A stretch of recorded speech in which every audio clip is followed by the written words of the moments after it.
I make wood and, well, little oddball crafts. This is how I use little oddball parts that I find in various things that I get, vintage electronics and stuff.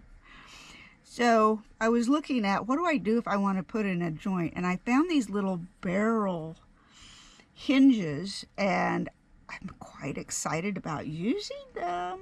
So this package had 20 of them.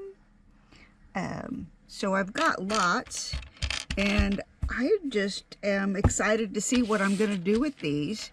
You can look them up. There's classic ways of using them, like for a small box or small items to have a hinge on a lid. So I think they're going to be knee joints in a few future robot dolls. I'll let you know how it goes.